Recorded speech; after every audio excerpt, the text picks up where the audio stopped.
Hello friends, welcomes to Kanaka சமையல். இன்றைக்கி நாம் என்ன டிஷ் பார்க்க போகிறோன்னா காலிஃப்ளவர் ஃப்ரை. வாங்க எப்படி செய்யலான்னு பார்க்கலாம்.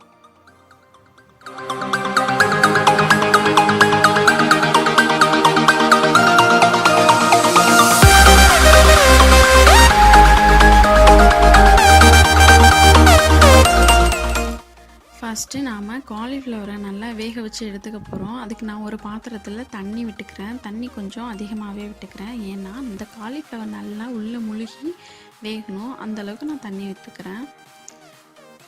இப்போது தண்ணி நல்லா கொதிக்கணும்.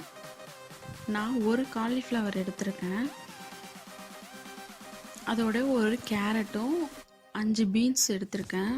அதை நம்ம இதில் போட்டு நல்லா வேக வச்சுக்கலாம். கேரட்டும் பீன்ஸும் உங்களுக்கு நிறைய விட்டமின்ஸ் கொடுக்கக்கூடியது, ரொம்ப உடம்புக்கு நல்லதும் கூட. அதனால இந்த மாதிரி எந்த டிஷ் செஞ்சாலும் அதில் நீங்கள் அது ரெண்டுத்தையும் ஆட் பண்ணலாம். டெய்லி கேரட் சாப்பிட்றதுனால உங்கள் கண்ணுக்கும் நல்லது, முடி நல்லா வளரும். குழந்தைங்களுக்கு அதிகமாகவே கேரட் கொடுங்க, அதில் நிறைய சத்துக்கள் இருக்குது. இப்போ இதில் நாம் கொஞ்சமாக மஞ்சள்தூள் சேர்க்க போகிறோம். ஏன் அப்படின்னா இந்த காலிஃப்ளவரில் உங்களுக்கு கண்ணுக்கு தெரியாத குட்டி குட்டி புழுக்கள்லாம் இருக்கும், பூச்சிகள்லாம் இருக்கும். அது உங்களுக்கு தெரியாது. அதனால் இந்த மாதிரி கொதிக்கிற தண்ணியில் போட்டு கொஞ்சமாக மஞ்சள்தூள் போட்டு வேக வச்சு எடுத்துக்கிட்டிங்கன்னா அது எல்லாமே அதில் போயிடும். அதுக்காக தான் நம்ம மஞ்சள்தூள் சேர்க்குறோம். இல்லை அப்படின்னா நீங்கள் நார்மலாக கொதிக்கிற தண்ணியில் போட்டு உடனே எடுத்து கூட யூஸ் பண்ணலாம். ஆனால் டேரெக்டாக யூஸ் பண்ணிடாதீங்க.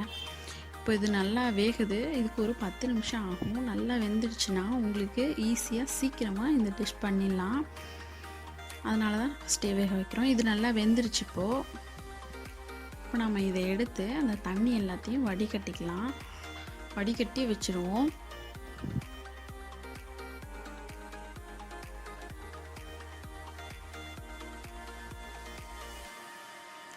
அடுத்து நாம் அந்த ஃப்ரை பண்ணுறதுக்கு தேவையான மசாலா ரெடி பண்ண போகிறோம்.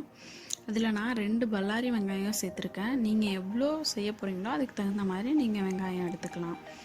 இதிலே நான் ஒரு தக்காளி சேர்த்துருக்கேன். நல்ல பழமான தக்காளியாக சேர்த்துக்கோங்க.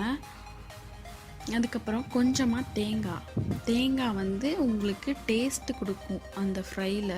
அதனால் நான் தேங்காய் சேர்க்குறேன். அதிலே கொஞ்சமாக சோம்பு சேர்த்துக்கோங்க. இப்போ இது எல்லாத்தையும் நம்ம அரைச்சி எடுத்துக்கணும். இதை மாதிரி குறைன்னு அரைச்சி எடுத்துக்கோங்க. மையம் அரைச்சிட்டிங்கன்னா உங்களுக்கு டேஸ்ட்டு ஒரு மாதிரி நல்லா இருக்காது.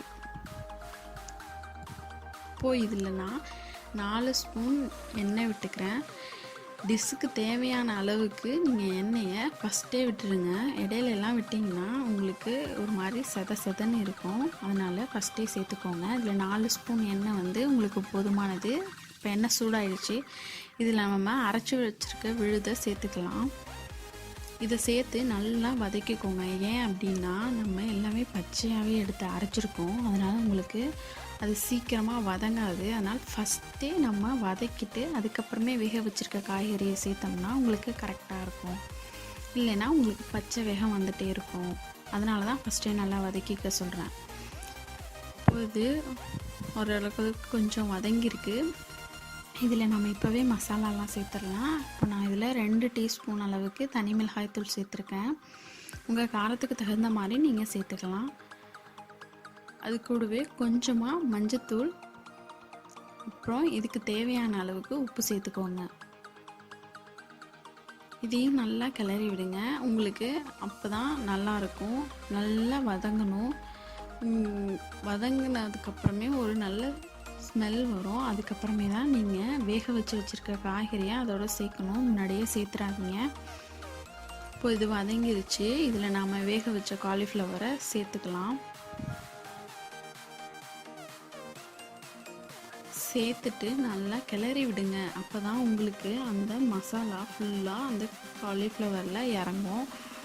உங்களுக்கு அப்போ தான் டேஸ்ட்டு கொடுக்கும். நல்லா மசாலா அதில் எல்லாம் இறங்கணும். அது மாதிரி நல்லா கிளறி விடுங்க. அப்போ தான் உங்களுக்கு நல்லாயிருக்கும்.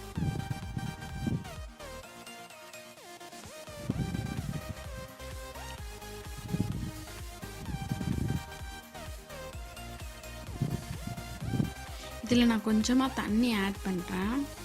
உங்களுக்கு இன்னும் நல்லா அந்த ஃப்ளேவர் அதில் இறங்கணுன்னா கொஞ்சமாக தண்ணி ஆட் பண்ணி நல்லா கிளறி விட்டுக்கோங்க.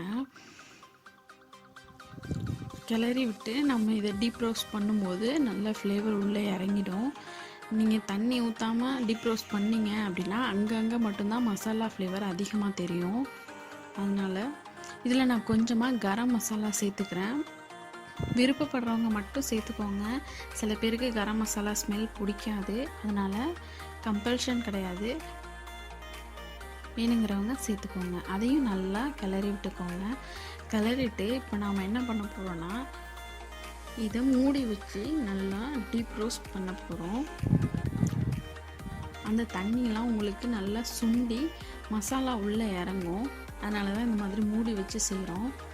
இப்போது தண்ணியெல்லாம் நல்லா ட்ரை ஆகிடுச்சு. நாம் மறுபடியும் கிளறி விட்டுக்கலாம். மீடியம் ஃப்ளேமில் வச்சே செய்யுங்க. ஹை ஃப்ளேமில் வச்சிட்டிங்க அப்படின்னா உங்களுக்கு ஒரு பக்கம் மட்டும் நல்லா ரோஸ்ட் ஆகிடும், இன்னொரு பக்கம் சரியாக ஆகாது. அதனால் மீடியமாக வச்சு நீங்கள் செய்யலாம். இதில் நான் கொஞ்சமாக கருவேப்பிலை சேர்த்துக்கிறேன். இந்த டிஷ் ஓரளவுக்கு ரெடி ஆகிடுச்சு இல்லையா? இந்த டைமில் நீங்கள் கருவேப்பிலையை ஆட் பண்ணிங்கன்னா அதோட ஃப்ளேவர் ஃபுல்லாக உங்களுக்கு எல்லா இடத்துலையும் ஸ்ப்ரெட் ஆகிடும். இது மாதிரி நல்லா கிளறி விட்டுக்கோங்க. இப்போ இது மேக்ஸிமம் ரெடி ஆகிடுச்சு. இன்னும் கொஞ்சம் இது டீப் ஃப்ரை ஆகலாம். அடிக்கடி இது மாதிரி கிளறி விடணும், அப்போ தான் உங்களுக்கு கரெக்டாக வரும். இப்போது இது ரெடி ஆகிடுச்சு. இந்த ஸ்டேஜில் நீங்கள் எடுத்து இதை சர்வ் பண்ணலாம். இது நீங்கள் சப்பாத்தியில் வச்சு சாப்பிட்லாம், இல்லை தயிர் சாதம், சாம்பார் சாதம், ரசம், எதில் வேணாலும் நீங்கள் சாப்பிட்லாம். இது அவ்வளோ நல்லது. டெய்லி நீங்கள் காலிஃப்ளவர் எடுத்துக்கலாம். அதில் நிறைய நார்ச்சத்து இருக்குது. அது மட்டும் இல்லாமல் அதில் ஒமேகா 3 இருக்கிறதுனால உங்கள் உடம்புல உள்ள கொழுப்பை அது கண்ட்ரோலாக வச்சுக்கும். விட்டமின் சி, பி, கே இதெல்லாம் நிறையவே இருக்குது. ஹார்ட் ப்ராப்ளம் இருக்கிறவங்க காலிஃப்ளவர் அதிகமாக எடுத்துக்கோங்க. இந்த வீடியோ உங்களுக்கு பிடிச்சிருந்துச்சுன்னா லைக் பண்ணுங்கள், ஷேர் பண்ணுங்கள், கமெண்ட் பண்ணுங்கள், மறக்காமல் சப்ஸ்கிரைப் பண்ணுங்கள். Thanks friends.